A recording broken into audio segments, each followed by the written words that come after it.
사람은 무한히 약합니다. 아주 약한 존재입니다.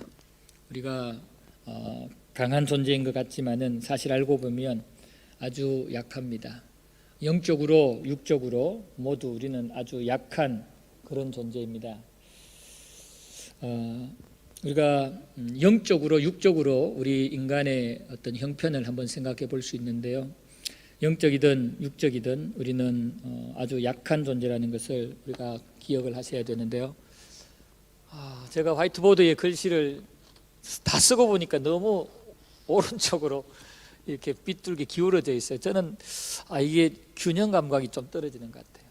처음에는 잘 시작하다가 나중에 가면 이렇게 기울어지는 것 같아요. 여러분들 좀 보시기 불편하더라도 이해를 해 주시기를 바랍니다. 다음에는 좀 더 불편하지 않도록 그렇게 기록을 해보겠습니다. 우리 사람은 무한히 약한 존재라는 거예요. 약한 존재. 우리 착각하지 말아야 됩니다. 우리가 굉장히 강한 인간으로 착각하지 말아야 됩니다. 알고 보면 굉장히 약한 존재인데 영적으로도 우리는 굉장히 약하고 육적으로도 굉장히 약한 존재라는 것을 우리가 알아야 됩니다. 영적으로는 누구에게 약하냐면은 이 영물들에게 우리는 약합니다. 하나님은 창조물을 크게 세 부류로 창조하시죠.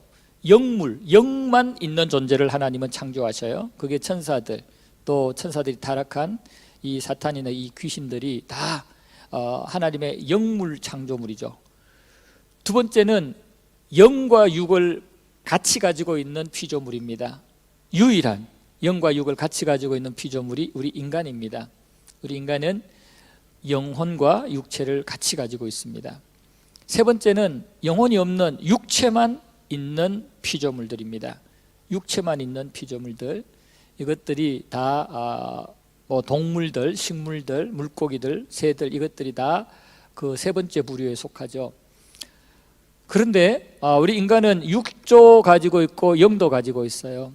그래서 영과 육을 같이 가지고 있는 우리 인간들인데, 우리 영혼은 영만 가지고 있는 이것들에게 약합니다. 왜냐하면 우리의 육신이 있기 때문에 그래요. 우리의 육신이 이 영적 세력들에게 이리저리 공격을 받으면 우리는 어떻게 헤어날 길이 없어요. 그래서 이 영물들 특히 우리를 공격하는 이 사탄과 그 무리들, 악한 영들, 귀신들, 이런 것들이 우리를 괴롭히면 우리는 고스란히 당할 수밖에 없어요. 그래서 우리는 영적으로도 강한 자가 아니에요. 그리고 육적으로도 마찬가지예요. 우리 육신이 하나님이 아주 정밀하게 만드셨어요. 우리 어떤 신경이나 혈관이나 어떤 호르몬 분비나 이런 것들이 적절하게 이렇게 뚫려 있거나 또 적절하게 이게 분비되거나 작동을 하지 않으면 우리 몸은 문제가 생겨요. 그리고 외부에서 어떤 세균이 들어오거나 외부에서 음식물이 이 잘못된 독이 있는 음식물들이 들어오거나 하면은 이 우리 육신은 바로 고장이 나버려요. 그렇기 때문에 우리 육신도 굉장히 약한 존재입니다.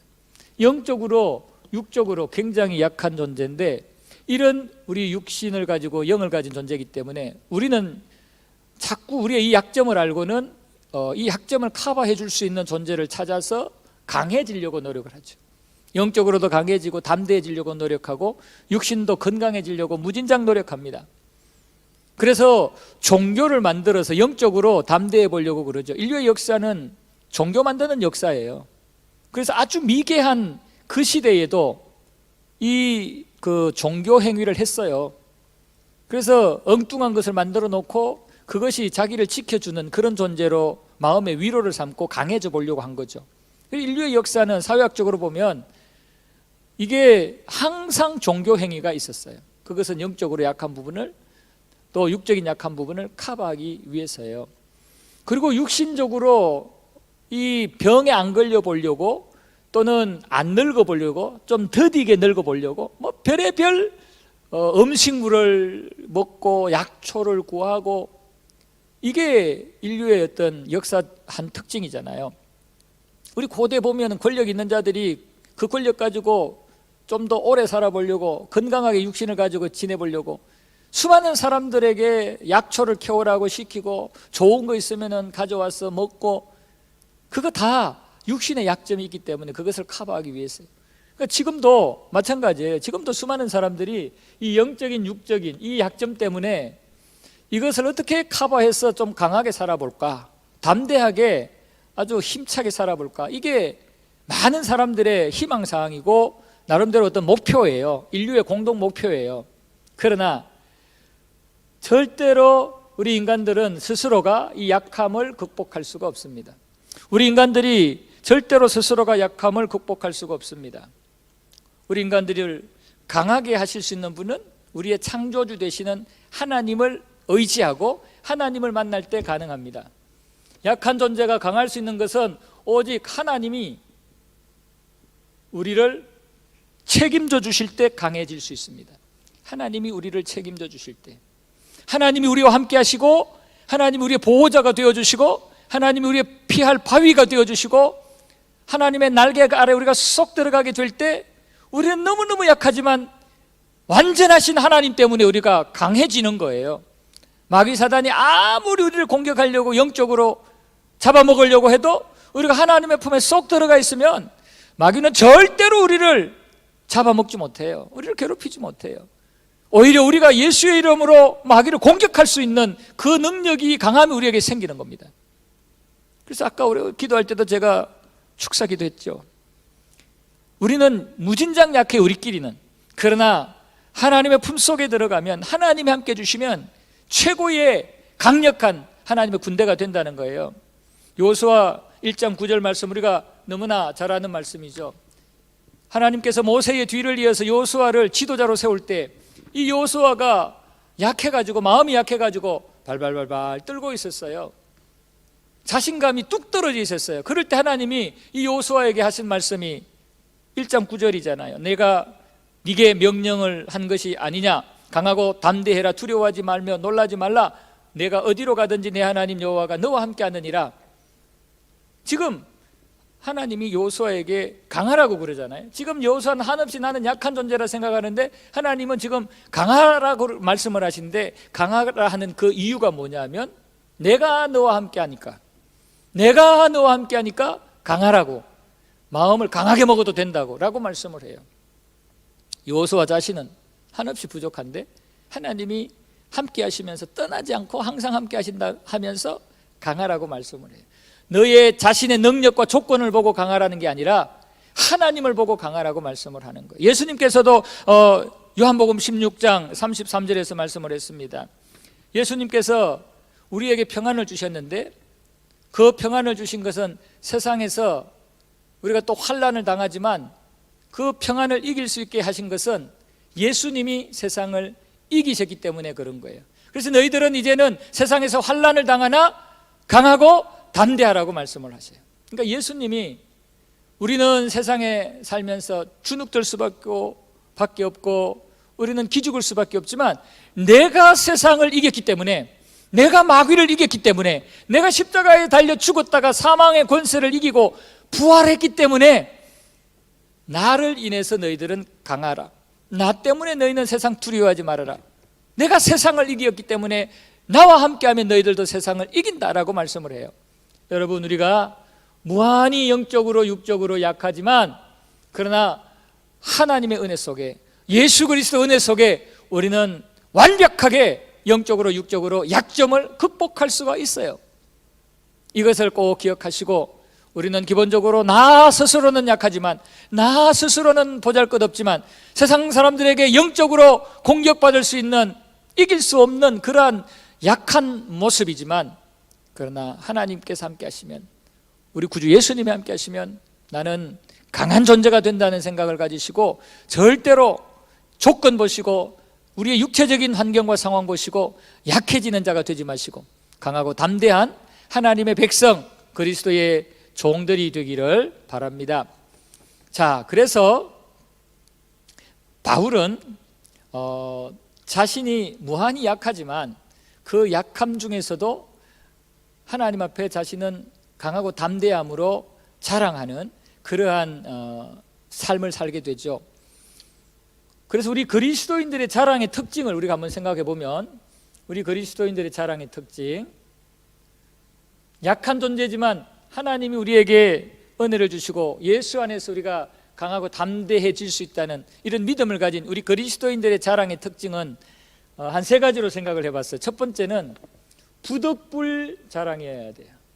나 자신의 자랑에 대해서는 부득불 자랑이어야 돼요. 나에 대한 자랑, 어떤 내 개인적인 어떤 조건이나 어떤 능력이나 내 나름대로의 경험이나 뭐 이런 부분들을 자랑할 때는 어쩔 수 없는 상황에서 자랑할 수 있어야 된다. 부득불이라는 말은 일부러 그냥 막 쉽게 자랑하는 그런 게 아니고, 자랑 안 하려고 계속해서 참고 사양하고 참고 하다가 어쩔 수 없이 해야 되는 그런 상황 속에 있을 때 자랑하는 거예요. 바울이 지금 그런 자랑을 하고 있잖아요. 지금 오늘 1절 말씀에 보면 내가 부득불 자랑한다 그러잖아요. 부득불. 이 부득불이라는 말은 마음이 교만해서 하는 자랑이 아니에요.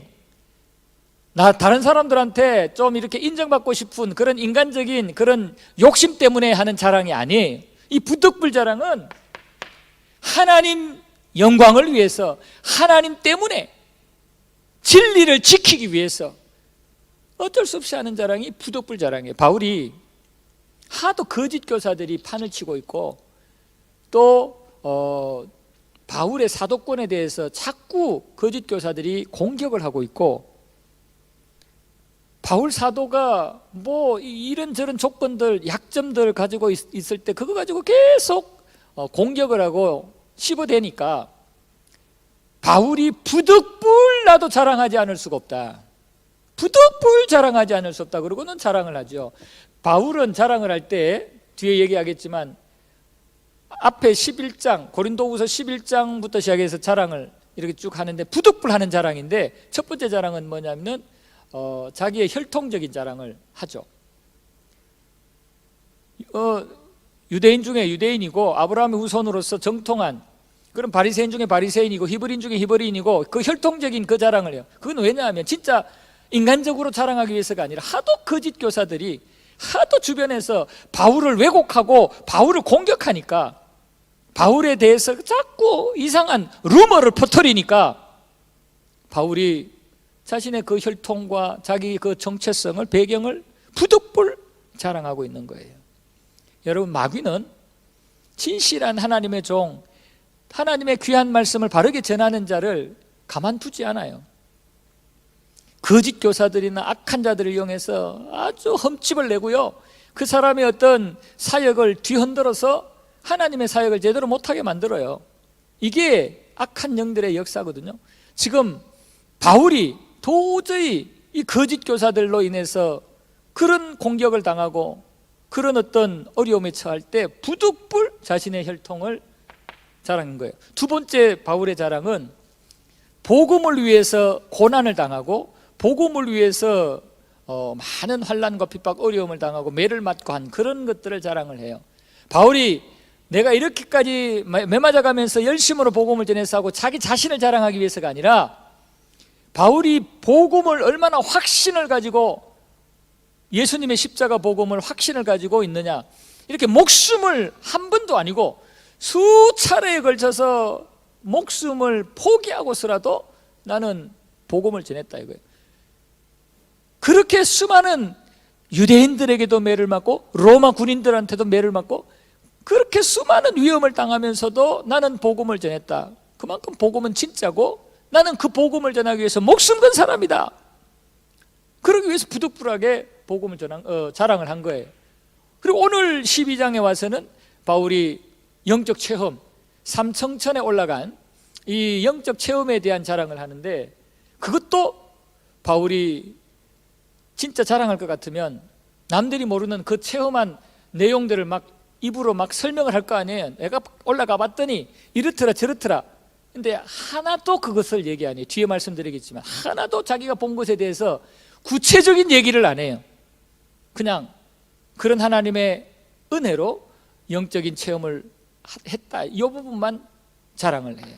그러니까 이만큼 바울이 하나님 앞에 인정받은 자라는 그 부분을, 사도성을 강조하고 하나님 앞에 진실한 종이라는 것을 강조하고 또 고린도 교회에 알게 하고 바울을 통해서 전한 복음을 믿게 만들기 위해서 부득불 자랑했다는 거예요.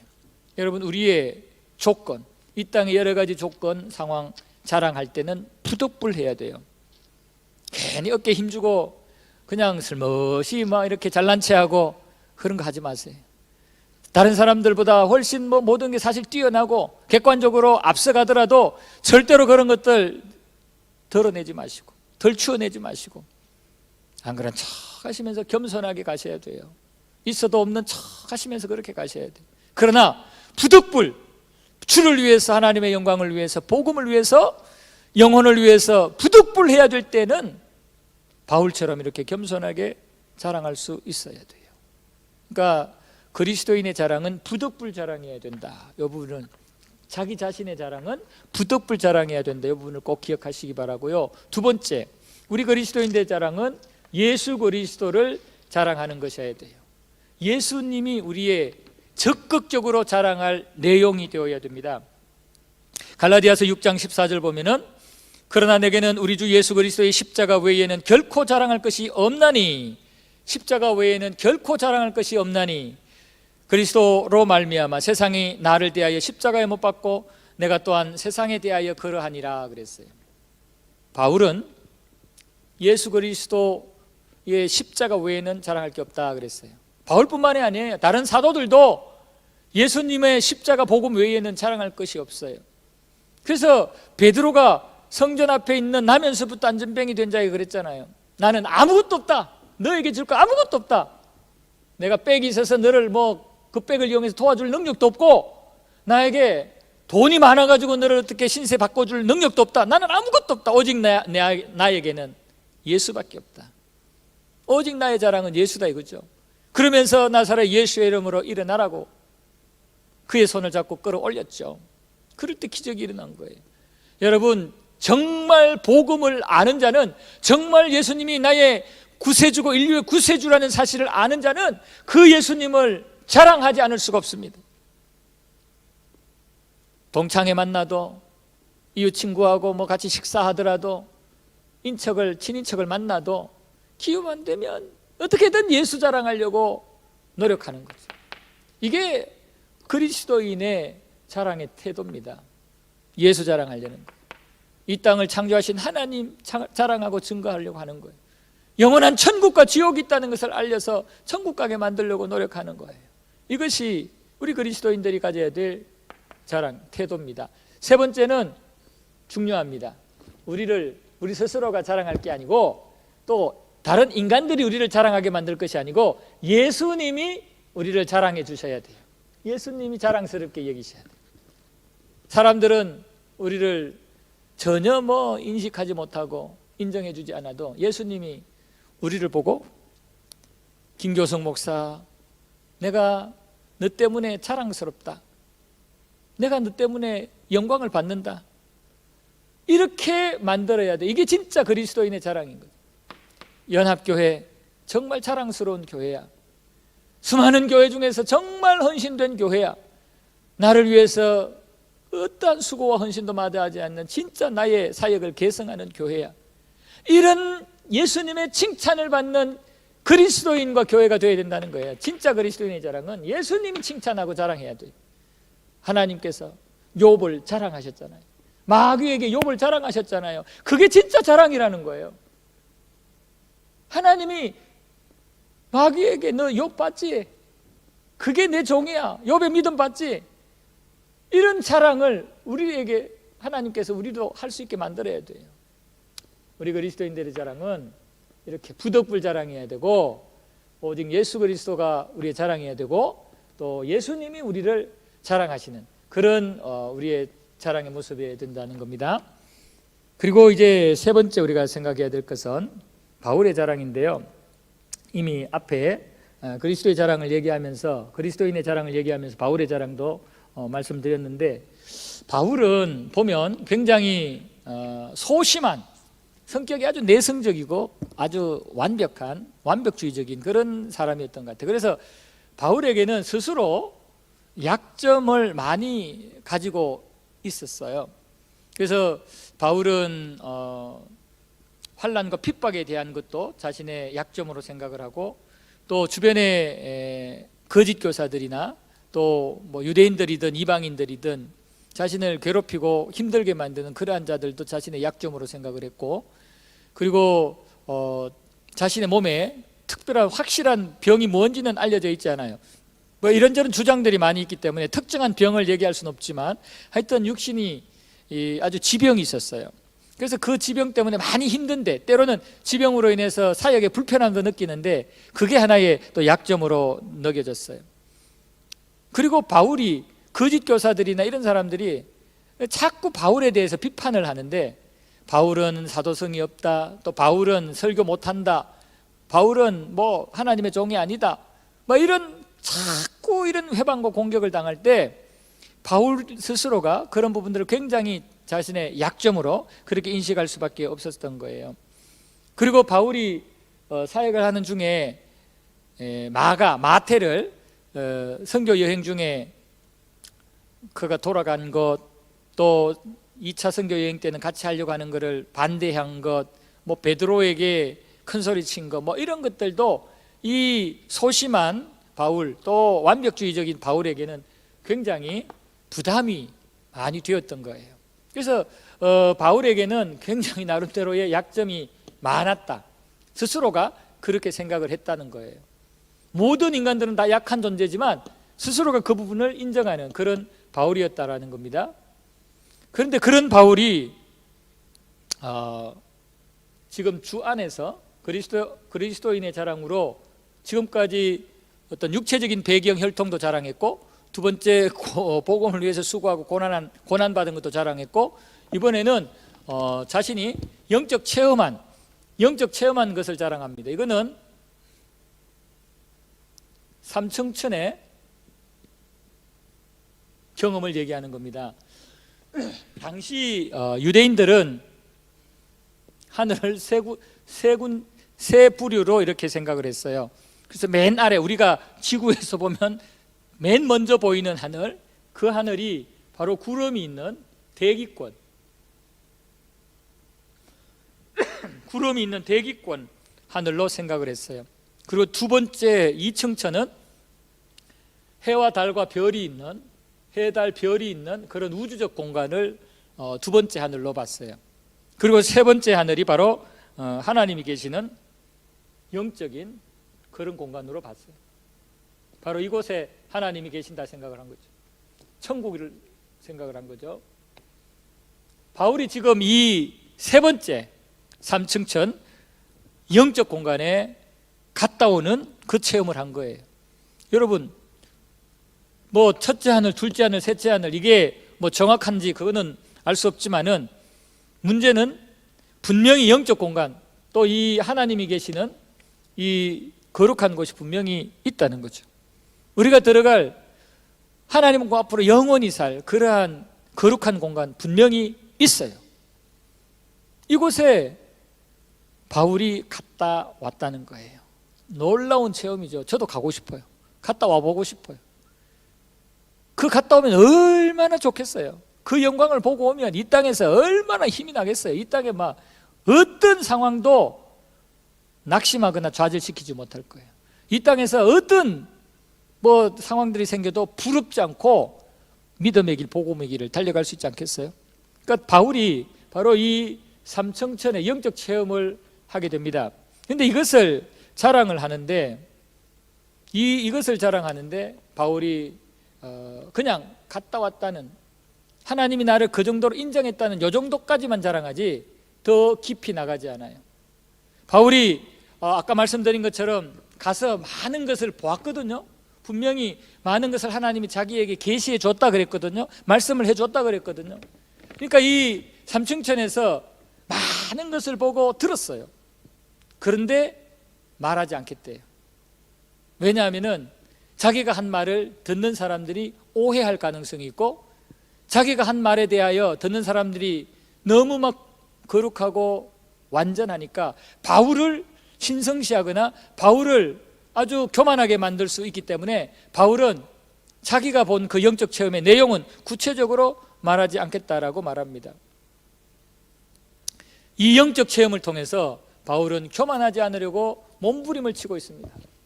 교만하지 않으려고 자신의 그 거룩한 체험을 어떻게든 하나님 영광을 위해서 필요한 대로 부득불 자랑하지, 절대로 그거 가지고 자기가 교만해질까 싶어가지고 아주 전전긍긍하면서 조심하는 그런 모습을 볼 수가 있어요. 부득불 자랑하는, 그리고 그 내용들을 얘기할 때 바울은 참말만 한다, 진실만 얘기한다, 그렇게 얘기해요. 우리가 간증을 할 때가 있잖아요. 내가 간증할 때도 있고 다른 사람의 간증을 들을 때도 있고 내가 들은 간증을 딴 사람한테 또 간접적으로 소개할 때도 있어요. 이럴 때 조심해야 될 게 뭐냐? 바로 진실만 얘기해야 됩니다. 진실만. 그러니까 우리가 영적 체험을 얘기할 때 이거를 간증이라 그러잖아요. 간증이라고 그러는데 이 간증을 얘기할 때 절대로 우리는 가감하면 안 돼요. 팩트만 얘기해야 돼요. 진실만 얘기해야 돼요. 진실만. 참말만 얘기해야 돼요. 바울이 그랬다는 거예요. 바울이 간증을 하는데 영적 체험에 대한 부분을 깊이 있게 내용을 다 말하지는 않지만 그러나 진실만을 얘기했다. 왜냐하면 듣는 사람들이 오해하지 않도록 하기 위해서, 또 자신이 듣는 사람들에게 정도 이상의 대우를 받지 않도록 하기 위해서 철저하게 겸손하면서 진실만, 참말만 하려고 노력했다, 이렇게 고백을 하고 있는 겁니다. 그리고 자신의 그 육체의 질병에 대해서 바울이 하나님 앞에 기도했는데, 하나님 앞에 3번 기도했는데 하나님께서 내가 원하는 그런 기도에 응답을 주시지 않고 나의 기대와 다른 기도에 응답을 주셨다. 그러면서 그것이 오히려 나에게는 교만하지 않게 만드는, 하나님 앞에 겸손하게 만드는 중요한 보호장치가 되었다라고 감사해요.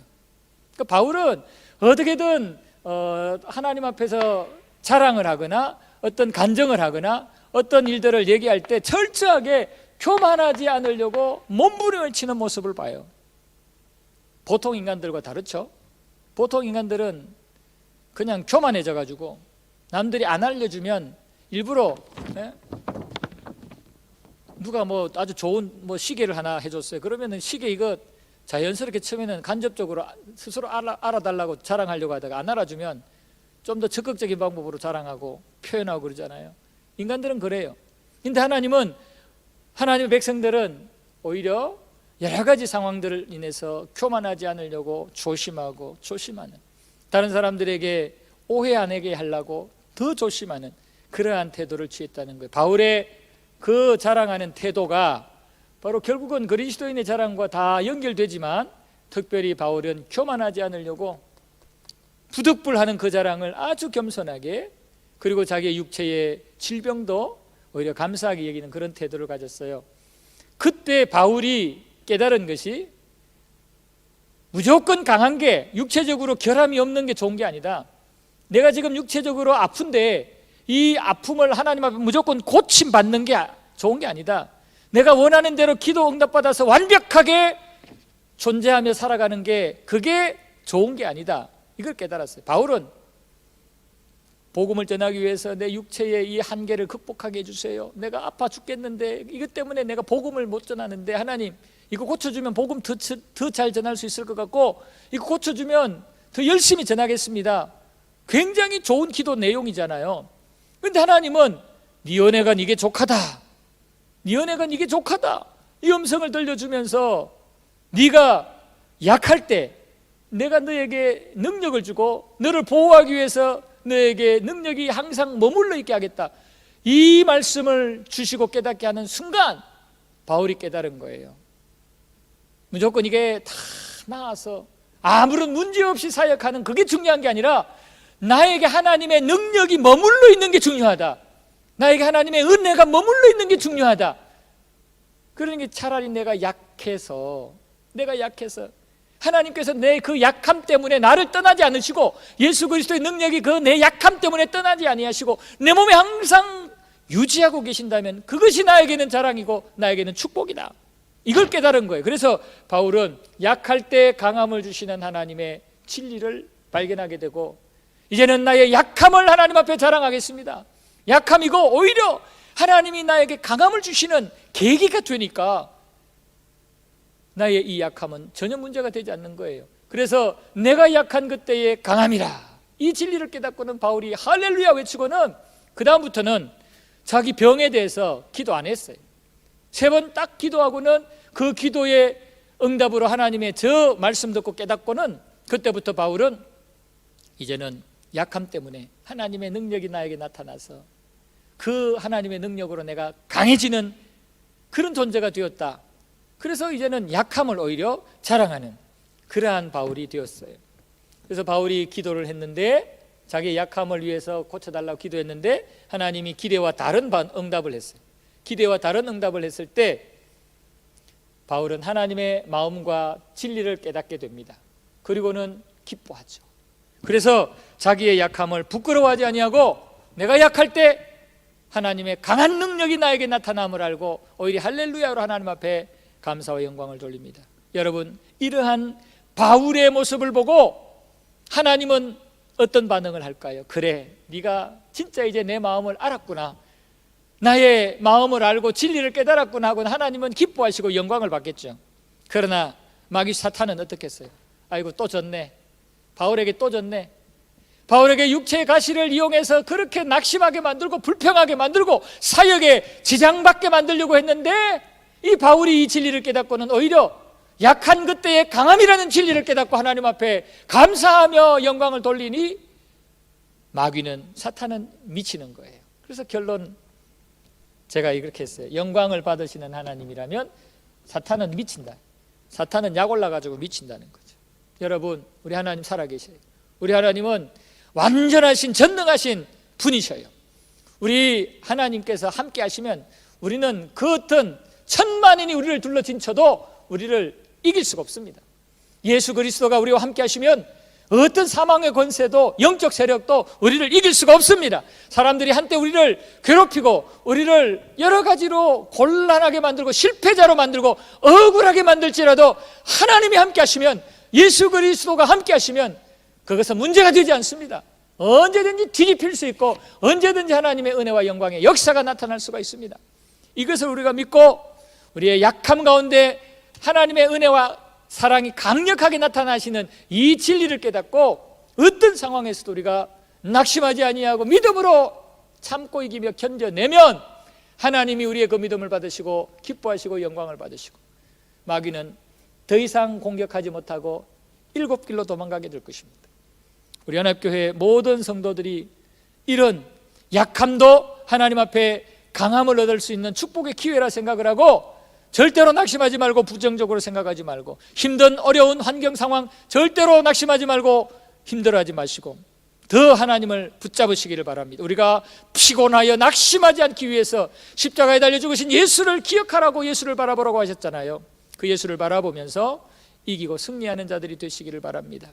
우리 연합교회가 되셔서 앞으로 이 이국 땅에서 하나님 앞에 받은 예수님의 사역을 계승하는 사역을 변함없이 잘 감당하시는 우리 성도님들 되시고 우리 연합교회가 되기를 주님의 이름으로 축복합니다. 아멘.